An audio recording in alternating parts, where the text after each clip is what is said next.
तर म्हणजे तुम्ही बघू शकताय, हे आपण खड्डा, पण आम्ही खड्डा केला नाही, आम्ही विहिरी टाईप केले, जमिनीतली विहिरीसारखं केलंय.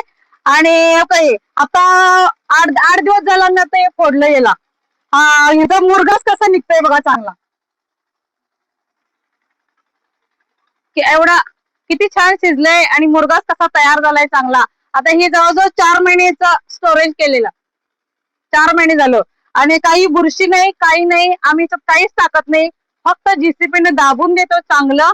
आणि ते बंकर आणि हे अशाच अजून एक टाके त्याच्यात गव्हाचा भुस्सा भरलेला. तर बघा ही तुम्ही बघितलं तर ही जवळजवळ 12 फूट खोल आहे आणि अशी रुंदीला 14 आहे. आपण स्टोरेज करू शकतोय. म्हणजे जवळजवळ 3 एकराचा आपल्याला 2 आहे. त्याच्यात आम्ही आता गव्हाचा भूस भरलाय आणि ते मुरघास आहे आणि ते पलीकडे 2 बंकर आहेत ते.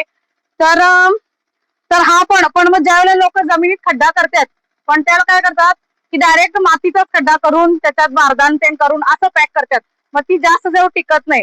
पण जर सिमेंट कॉन्क्रीटचे तुम्ही बंदिस्त केला, एकदम अशी बंदिस्त बांधून घेतला, चांगली बांधून घेतला कॉन्क्रीट मध्ये, तर ती जास्त दिवस टिकते पण आणि काहीही होत नाही. कारण की आम्ही जवळजवळ 2018 साली बांधलेली आहे, तेव्हापासून आजपर्यंत तिचा वापर चालू आहे. बघा मंडळी, माहिती कशी वाटली, मी कशी सांगते, मी माझ्या भाषेत सांगते आणि मग तुम्हाला कितपत समजते. जर ज्यांना कोणाला हे प्रत्यक्षात बघायचं आहे की हे कसं कामकाज आहे किंवा बंकर कसे आहेत, गोटा कसा आहे, की आपल्या गोट्याला व्हिजिट द्यायची असेल तर ते येऊ शकताय. मला पण आनंद आहे तुम्ही आला तर.